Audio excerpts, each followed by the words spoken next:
Well, everybody, it is movie night episode 13. My goodness, we've made it so far. Coming only, as I record, 12 days after the After Sun one, though I did watch that movie like 3 months ago, as I established, not that long, like 2 months ago. As I established, I think it wasn't even that long, in our previous review. This movie I watched probably like a week and a half ago, though. I did watch it right after I recorded the last one, I think, because I think I said I was going to do that. Now, the reason why I'm shoehorning this recording session in here and not leaving it like the After Sun one is because I think I might be seeing Oppenheimer tomorrow, and I don't want to stack movies like that. I might have actually gone to see it today, had I not been like, no, I got to record the In the Mood for Love movie night before moving on. I can't stack random movies that I did not foresee stacking, like I did it with the Vengeance trilogy, but that makes sense, alright? But anyhow, popular with friends. Why is Sympathy for Lady Vengeance popular with friends? Who's rating it right now? I just checked my letterbox. I don't know, 2 4-star reviews from cowards. That's a 4.5-star movie. So Oppenheimer is probably going to be the next one. What other housekeeping do we usually do at the beginning of these fucking things? I got my letterbox up. You should follow letterbox. You would be spoiled on what my rating for this movie was. Now, I chose In the Mood for Love because I was in the mood for love. Can you believe it or not? I wanted to see a romance movie. Boy, was I in for a surprise. If you haven't seen this movie right now, you're like, oh my god, it must have been a violent killer movie. No, it's called a cuckening. That's what happened to us with this movie, but we'll get into all of that and the intent behind all of that as we continue. Now, I have 0 notes for this. I just watched the one reaction video, filmmaker reacts or something by this fella, to refresh myself vaguely with the contents of the movie. Last time I said that the After Sun movie night would be short, and then I ended up going 50 minutes. I'm almost certain this one will be short because they don't really have much to say. The movie is a lot of implications and long pauses. But not necessarily left for interpretation, or there's not a lot of ambiguity or room to speculate, rather, which is what we probably spent a lot of the After Sun movie night doing. Nonetheless, this movie on my letterbox here is sitting at 4 stars. Now, I think I gave After Sun 4 stars, correct? I definitely think I like it After Sun more. It is a very similar feeling, and I've sort of talked about my frustrations, I guess you can call it that. I'm not actually that mad or anything. Yes, I did give After Sun 4 stars. My frustrations a little bit with the lack of finding a 10 out of 10 life-changing, all-time great movie on movie night. Now, we started with Blonde, as you know. Best movie we've ever covered on movie night. I love Blonde with all my itty-bitty heart. It's a very Kyle Entertainment movie, if ever I've seen one. Casablanca was fucking sick, bro. Initially, I gave it 4.5 stars. Now I give it 5 stars. The first 45 minutes is a 7-star movie. The plot and that stuff that wraps it up, that's like a 4.5-star movie. So we're in between that one. Then we had Roger Rabbit. We liked Roger Rabbit. Scarface, we didn't like Scarface. Gaslight was like, okay. And then we started to get into artsy films that I didn't like as much. Because we had The Lighthouse, which I also just gave 4 stars. As like, I understand that this is a cleverly made artsy film. It gives me things to think about while watching it, and I will reflect on it in the future, but it does not personally engage or satisfy me to the point that a movie that would get 4.5 or 5 stars would. And they're always a little boring. I don't know if The Lighthouse is boring at all, though, I must say. Apocalypse Now was next, and it's another movie where it's like 4 stars. Apocalypse Now has some incredible scenes that I have gone back and watched regularly. Mostly the Marlon Brando ones, but even the initial one when he's getting the debriefing when Harrison Ford, who I didn't remember or notice was Harrison Ford when I watched it, Lamau. That scene's really good, but even that has a Brando recording in it. I love these movies. Like, you get the point. You're like, yeah, this is pretty cool. I get what they're going for. Conceptually, this is really cool. This is definitely the case for In the Mood for Love. But there is just not a resonation. There's not a clicking moment. Now, Japan's Longest Day and 1001 Nights are both interesting because 1001 Nights is really wacky. And I think I did end up giving that 4.5 stars. That's base. That's great. It's probably closer to 4 stars than it is to 4.5 stars. But fuck it. 4.5 stars it is. Can you do quarter stars on Letterboxd? No, thank God. It's just out of 10 instead of out of 20. Thank God. So yeah, I really like those movies, like, as a thing. I think I'd like Japan's Longest Day. Oh, the whole point I'm doing here and going through these is that I think on rewatches, I will like a lot of these movies a lot more. I'm not going to rewatch any of them for a few years, probably. But it will be fun one day to be like, these movies. And I wonder if in that mindset in the future, now this movie, In the Mood for Love, is definitely dependent on mindset, I think, and expectations and mood going in. Haha, mood. We'll talk about all that, don't you worry. But yeah, then there was The Crucible, the greatest movie ever made. Remember when we had a lead RE on a movie night? Wasn't that a classic? I really like that. Now, the Vengeance trilogy, I will say, is better than most of the ones I'm talking about here, especially the first and third movie. I do really like those. But even then, none of them are like 5-star movies that I love and adore with all my itty-bitty heart. And After Sun and In the Mood for Love are probably the most similar, and you put Lighthouse in that category, where they're artsy movies, very hyped up, and I get it, and I like it, but I don't love it, and it's kind of sucks, because I'm like, man, I wish I loved it. After Sun has that the Under Pressure scene, though. Under Pressure played at work today. I was like, yeah, this is the fucking After Sun scene. Oh, I'm so sad. But no, I was just happy. It's Under Pressure, what a song. In the Mood for Love is verging on 3.5 stars, I think. Now, I want to preface this by saying my viewing experience with this movie, which I actually don't think really affects my thoughts now, was absolutely fucking awful. I think I watched the movie because there is no place to watch it legally. I watched it on whatever the fucking... It's either the Chinese or the Japanese YouTube is called. Is it Didi or Dido or something? I think Dido is like an internet company in Australia. I remember seeing those ads. Or maybe it's just an electricity company. I don't know. Something like that.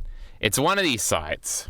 And it just buffered so much. If I ever tried to put it up to 1080 pixels, it would buffer and it would really annoy me. And there were certain times where it would just buffer for a little while and I would rewind it. And it definitely fucks with the momentum of the movie and the pacing of the scenes, which are all very important in any movie. And I think especially in this one.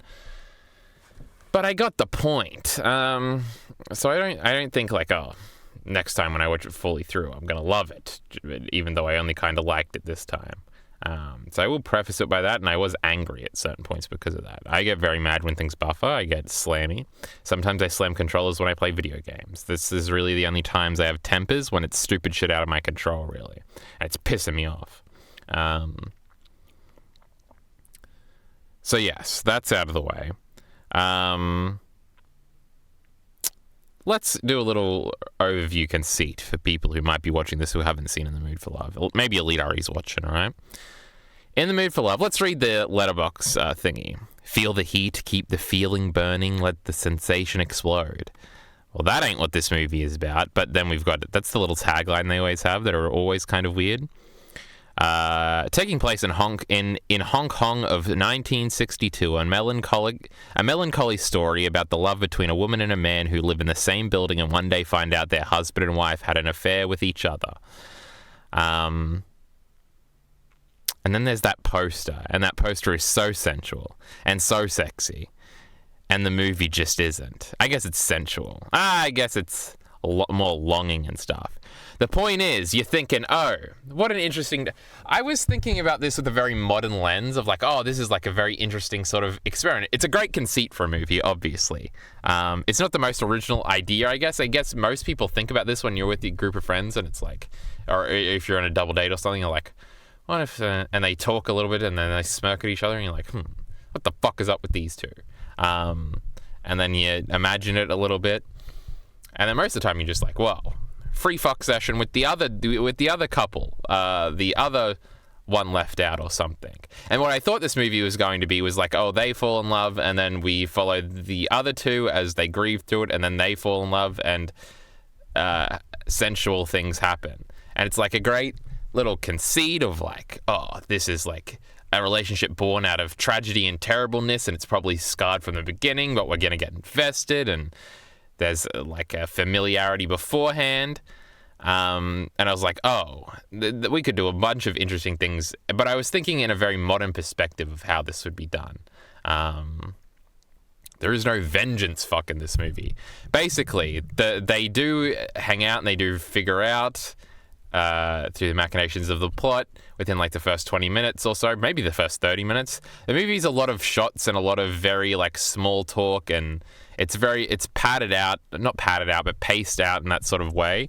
It's very artsy.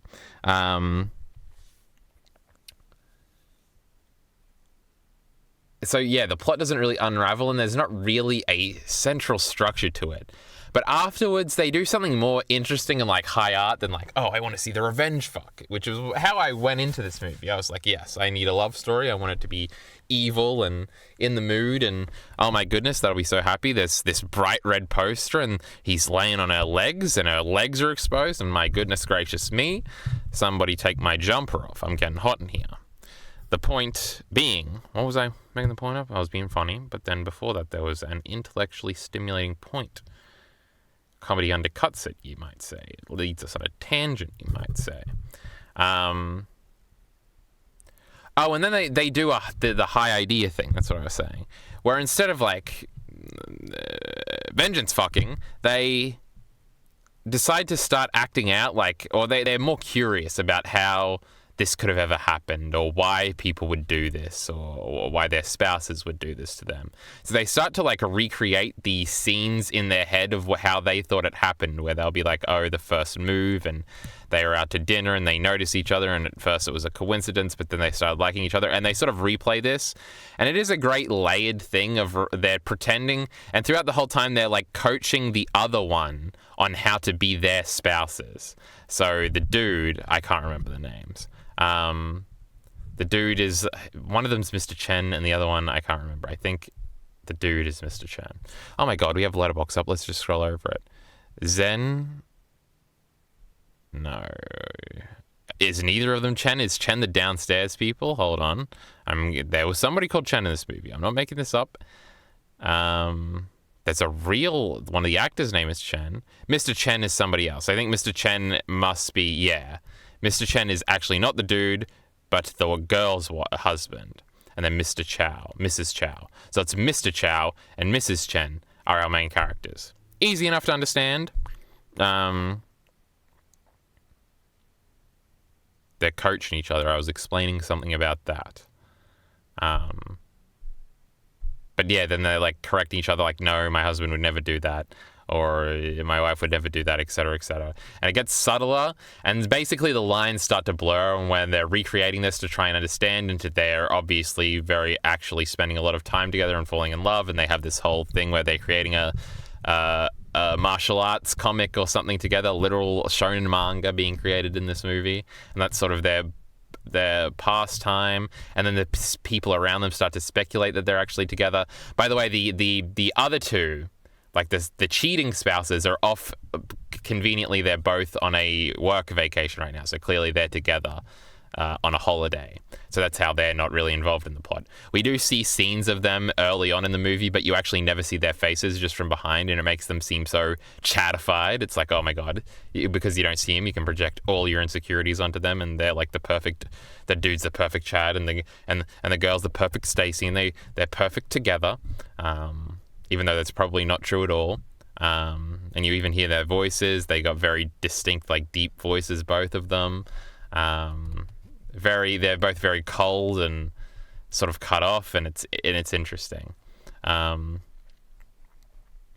They do the misdirect a little bit. There is one particular scene where it's like they are rehearsing the scene where the wife is going to confront the husband when he comes back, but the way it's shot, it makes you think it's actually the scene before, because the dude is shot from behind.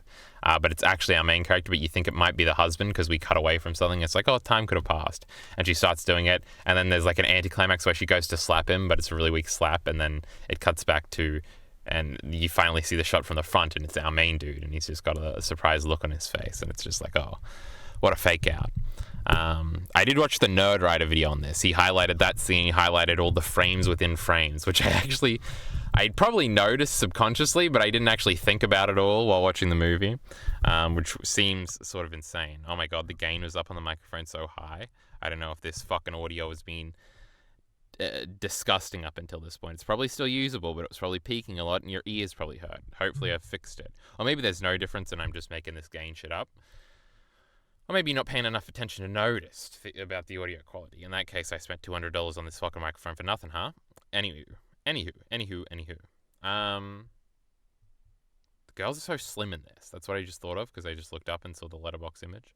But look at the image we chose for this thing. Look at how he's looking at her. She's looking away. But these are fucking leaves falling on the car, freaking me out again, just like on stream last night. But these are the two main characters, so they are in love. But she's just like, and they repeatedly say to each other like, we're not going to be like them, we're going to be better than them, so we're not going to fall in love and cheat or whatever. Lame. We wanted some cheating in this movie. It's not even cheating. They got cheated on first. It's fine, bro. Taking a drink. But obviously the point is that it's like in the mood for love is fucking with you. It's getting ready to screw you over because there is no love in the movie. This sort of ties into the resolution of the movie where at some point, well, there's like a bum character who's like friends with the main dude and he's always borrowing money from him or whatever, and he even flirts with this girl a little bit. I'm acting like you can see my mouse, but I'm over the girl. What was I saying about him? Oh, at some point I think it's he that says like, oh, if you have a deep dark secret, you're supposed to whisper it into like the trunk of this special tree or whatever, and then you stuff the hole with dirt so the secret can never get out. And the movie concludes with the guy going to do that. Basically, they're getting to the precipice. I think he admits that he loves her and then says like, well, you're never going to leave your husband, which was like a sudden realization of the context of the movie or like the time where I was like, oh, she's not going to leave him. Of course. This is the 60s. What's she going to do if she leaves him? Now, it seems like later on she has a son. We skip forward a lot of years in time. She has a son and she revisits the place where they both live because obviously they both moved out. What was I explaining beforehand? Basically, he says afterwards that he's going to move to Singapore or something, or the Philippines. I think she's actually from Singapore or something, and that's like a scene at the beginning of the movie. Anywho, so yeah, he goes to the Philippines and this Filipino fucking ruin thingy, he whispers the thing, and that's how the movie ends. And it's like, oh, he never acted on it. But there are 2 teasers before the end of the movie with the time skips where they just miss each other. Which is the most depressing and scary and alien and mind-destroying thing of history of all time. Imagine how many little things you've missed and people you've just briefly missed, or you were in the same place but you'd passed each other or something. Oh my goodness. Of the people you know, of your ex-girlfriends, etc., etc. Crazy to think about. Depressing to think about. You don't want that knowledge. Now, they don't actually have the knowledge, but you as the audience member has the knowledge that this happened, and it's saddening. It's so sad. But yeah.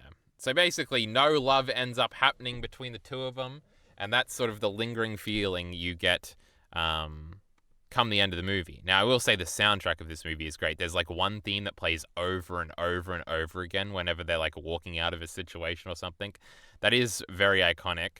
I might have heard it previously, but I'll never forget it, and it's very good. And then the credit song, I think I actually like that more. I will say I'm not overly positive about this movie, but the best part of every movie is the credits, and you're just sitting there thinking about it, and the music's playing, and you're like, man, this is a deep moment. I got to think about things. I got to reflect. I got to decide what I think. I got to reconstruct some things in my brain. And it's like the coolest thing ever, and credits music is always cool because of that. So that's probably why I like the credits music more. I was listening to them as I was rocking around work sometimes. Sad, but that's besides the point. And I was like, man, in the mood for love. Just like me, for real, for real. I was about to tab over and look up something, but I don't know why. Oh, also, this movie is by Wong Kar-wai or Y or something. I don't know how to say the name. I'm sorry. Who is an acclaimed director, who made a bunch of movies, and I decided in the mood for love instead of Chungking Express, which is another. I basically have read a bunch of the little synopsises of his other movies, and they do all seem cool. I almost don't want to watch them now because I don't want to get cucked again. What if this Chungking Express movie is about Mr. Love 2? I'll kill myself. We'll probably watch one eventually, though, huh? What is the Chungking Express synopsis? Too melancholic. I don't like the melancholic. This one was melancholic too. Two melancholic Hong Kong policemen fall in love, one with a mysterious underworld figure, the other with a beautiful and ethereal server at a late-night restaurant he frequents. Are they gonna kiss at least? I can't handle it if they're not kissing again, chat. But yes, maybe someday we'll watch that movie. I think I did plan on watching maybe more of his movies for this movie night, but, well, I could have done that, but I decided not to because this one just made me so sad, chat. I can't watch another one. Oh, I'm yawning, leave me alone. The other big thing that probably affected my... If I was in a more positive general mindset regarding love, maybe the melancholy of it would have been like, if I had watched this movie like 2 months from now, I think the melancholy would have hit harder because it would have set in. Because while I was watching this movie, I was in the middle of some sort of romantic something, chat. We'll leave it vague. You don't need to know. It was going negatively. So in this movie, I was like, oh, with a Chinese girl, believe that or not, chat. How apt. So I was like watching this movie, I'm like, man, maybe it'll be a release type thing where it'll be so happy and loving and, we'll just come out of it with so much hope for the future and the positive mindset to set things right or something. And it was just the most melancholic missed love thing ever. And I was like, no, don't do this to me right now. I think that probably affected my perception and my general mood of it. In 2 months, I'll be melancholic about it, and I'll be reflecting on it and be like, man. It's like when you listen to sad songs. Whenever you listen to Call Me, or whatever. Oh, I was listening to that one today, chat. It's so incredible. Call Me is the best Cowboy Bebop song. It might be true. It might even be better than Rain. Oh, it's so good. But anyway, just the intro beats. You'll have the playlist on shuffle, and Call Me will just come on, and you dun, dun, dun. You know how it starts, chat. You don't need me to do it. You don't need me to sing. I've been doing that a lot recently. This is a 4.4 on Letterboxd as I get distracted and look at things. Yeah, those new notes come on and you teleport and you're like, oh, it's a melancholy time, and it's good melancholy. You're like sad, but you're happy to be sad, to be able to listen to this song, to feel it and reflect and be like, oh, maybe this movie will be like that in 2 months. I'll be like, yeah, man, love sucks, but and it broke me, but I'm happy that I can feel it through this movie. Songs are a lot better at that because they last for like 3 minutes. Oh, it's terrible when it's on shuffle and it goes to like a Freddie Gibbs song and it's like, well, I was sad, but now Freddie's fucking rapping about killing people and cooking cocaine. What the fuck? This is why you need certain playlists for certain moods, I guess. Mood, haha, I said it again. I don't know if there's that much else to say. It's very slow. It's only 90 minutes long. Well, it's 99 minutes long, so it's basically 100 minutes long. So it's like an hour and 40 minutes long. But it was one of the shortest movie night fucking movies we've done. But it definitely did feel a bit long. But then again, that really just depends on how invested you are. If you're super invested in a movie, these slow scenes of like this shit, and you're not wanting it to end, you just eat all this shit up. You'd love it. But in my case, I guess that wasn't the case. I was going to compare it to something, but I forgot. The Irishman is 3 hours and fucking 30 minutes long, and I love every fucking second of that movie. Now, that's a Kyle Entertainment special right there, The Irishman. How long have we been going? Like 20 minutes? Has there been a movie night that's been this short? I think the Apocalypse Now one was actually ridiculously short, right? No, it's an hour and 17 minutes. The Lighthouse one is only 15 minutes, but that's because we fucked up the recording, no biggie. No, this would definitely be the shortest one, by far. Music, good. Music is as good as the rating on Letterboxd would imply. Everything else I just didn't resonate, I guess. I was in the mood for love, but it didn't give it to me. I think that might be it. The movie was pretty cool, bro. the scenes where they almost did it, and the first scene where they're sitting on a bed near each other, and you're like, oh, it's gonna happen finally. Or they both go and visit each other in the hotel, and all the red is everywhere, and red means sex and romance and stuff. And you're like, oh, it's finally gonna happen. And the long looking scenes like this one, that's on your screen now, and it just doesn't happen. And that's the point. It didn't happen. It should have happened, but it sort of couldn't happen. And isn't that just tragic? Won't you just think about that for the rest of your life? Just like the characters would. Just like you do about certain previous romantic things, Chad. Why does it hurt us this way? But pretty cool. Next is Oppenheimer.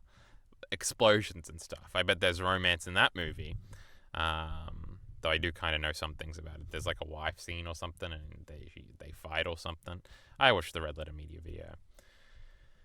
With that being said, maybe we'll be back with a new movie night very soon. Maybe even in a few days, if I actually see this fucking movie. I'm gonna go and see it myself, chat, by myself. Never seen a movie by myself before, so it'll be an interesting experience. We'll report back. This will be the first movie I've seen since Spider-Man into the last live action Spider-Man one, which was the only movie I've seen since COVID, which I think The Joker might have been the movie before that. So I have not been going to the movies at all recently in like the last 5 years, so I guess it'll be exciting. I'll report back with the theater experience, see if I still like it, etc. But with that being said, we'll see you back for that and whatever other second channel nonsense you want. Support links in the description below. Thanks.